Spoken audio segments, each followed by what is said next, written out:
رونا۔ ایک صاحب کمال بزرگ اپنے حال کو لوگوں پر ظاہر نہیں کرتے تھے اور ہر لحاظ سے اپنے آپ کو چھپانے کی کوشش کرتے تھے۔ ان کی ایک عجیب عادت تھی کہ دولت مندوں سے سینکڑوں ہزاروں کی رقمیں قرض لیتے اور دل کھول کر فقراء و مساکین پہ صرف کرتے تھے۔ ہدیہ، نذرانہ اور تحائف وصول ہونے پر قرض کی ادائیگی کرتے تھے۔ اس طرح آپ نے اہل عشق اور اہل ذوق حضرات کے ٹھہرانے کے لیے خانقاہ بنوائی جس میں ہر طرح کی سہولتیں میسر تھیں۔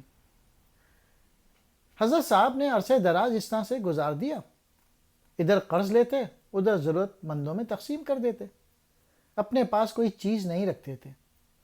اس طرح ہی زندگی کے روز و شب گزر گئے۔ پیغام اجل آن پہنچا، ملک الموت کے آثار نمودار ہونے لگے۔ شیخ بیمار ہو گئے۔ عقیدت مندوں کی آنکھوں میں آنسو تھے۔ ان لوگوں کو بھی شیخ کے بیمار ہونے کی خبر پہنچ گئی جن سے آپ نے رقمیں ادھار لی ہوئی تھیں۔ ایک ایک کر کے وہ بھی شیخ کے پاس آ گئے اور اپنی اپنی رقموں کی واپسی کا تقاضا کرنے لگے۔ شیخ صاحب کے پاس اس وقت ان کو دینے کے لیے کوئی چیز موجود نہ تھی۔ شیخ موم کی شمع کی مانند آہستہ آہستہ پگھل رہے تھے۔ ادھر قرض خواہوں کی تعداد میں اضافہ ہوتا جا رہا تھا۔ شیخ کو بستر مرگ پر دیکھ کر ناامیدی سے ان کے دل بیٹھے جا رہے تھے اور چہروں پہ اداسی چھائی ہوئی تھی۔ شیخ نے ان کی طرف دیکھ کر بڑے اطمینان سے کہا، گھبراتے کیوں ہو؟ خدا پہ بھروسہ رکھو، وہ کوئی نہ کوئی انتظام ضرور فرما دے گا۔ شیخ صاحب کا یہ ارشاد سن کے قرض خواہوں نے منہ بنا کے کہا، معلوم ہوتا ہے کہ شیخ کے حواس رخصت ہو گئے ہیں۔ بھلا ایسے شخص پہ خدا قرض ادا کرنے کے لیے فرشتوں کے ہاتھ 400 اشرفیاں روانہ کر دے گا؟ وہ سب مایوس ہو چکے تھے کہ شیخ کے پاس ایک پھوٹی کوڑی بھی نہ تھی، بھلا 400 اشرفیاں کہاں سے دیں گے؟ شیخ صاحب نے یہ سن کے فرمایا، صد افسوس ہے ان دولت مندوں کے ذہنی افلاس پہ کہ انہیں خدا کی ذات پہ بھروسہ نہیں۔ ارے بدبختو، خدا ہر فعل پر قادر ہے۔ یہ باتیں ہو رہی تھیں کہ باہر گلی میں ایک حلوہ فروش لڑکے نے آواز دی، گرم حلوہ، گرم حلوہ۔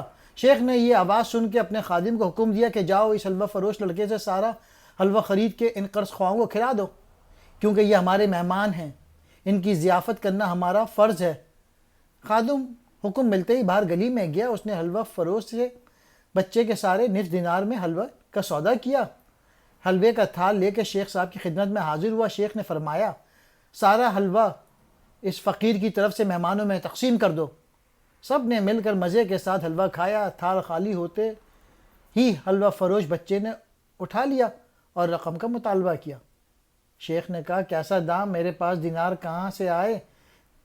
میرے تو دم واپسی ہے، تجھے اپنے کہاں سے نصف دینار دوں؟ یہ کہہ کے شیخ نے اپنا منہ کمبل میں کر لیا۔ شیخ کا یہ فرمان سن کر بچے نے مارے رنج اور غصے کے تھال زمین پہ مار ڈالا اور برے طریقے سے رونے چلانے لگا کہ میرا مالک مجھے جان سے مار ڈالے گا، میں خالی ہاتھ کیسے جاؤں؟ وہ مار مار کے میری چمڑی ادھیڑ ڈالے گا۔ بچے کا رونا دھونا سن کر ارد گرد کے لوگ بھی اکٹھا ہو گئے۔ ادھر قرض خواہوں نے بھی چلانا شروع کر دیا اور کہنے لگا، واہ، شیخ نے ہمارا مال بھی اڑا دیا اور اس غریب لڑکے کو بھی جاتے جاتے لوٹ لیا۔ دوسرے لوگ بھی ان کے ساتھ مل کے کہنے لگے، آج خانقاہوں میں رہنے والے گندہ نما درویش ایسے ہی دھوکے اور فریب کرتے ہیں، ذرا شرم نہ آئی؟ خدا کو کیا منہ دکھاؤ گے؟ شیخ نے یہ سب کڑوی اور کسیلی باتیں سنتے رہے۔ بادل میں چھپے ہوئے چاند کی طرح اپنا منہ کمبل میں دیے چپکے سے پڑے رہے۔ قرض خواہ شور مچاتے رہے اور وہ حلوہ فروش بچہ آنسو بہاتا رہا۔ شیخ نے ان کی طرف ایک بار بھی نہ دیکھا اور نہ ہی ان سے کوئی بات کی۔ آخر ان لوگوں نے آپس میں یہ فیصلہ کیا، ہم سب تھوڑے تھوڑے پیسے جمع کر کے اس بیچارے معصوم بچے کو دے دیں۔ شیخ نے اپنا منہ کمبل سے باہر نکال کے فرمایا، خبردار، کسی کو ایسے کام کرنے کی ضرورت نہیں۔ تھوڑی دیر گزری، ایک شخص بڑا سا خوان سر پہ دھرے ہوئے آیا، سلام عرض کی، حضور یہ نذرانہ قبول فرمائیں۔ شیخ صاحب نے اپنے خادم کو اشارہ کیا۔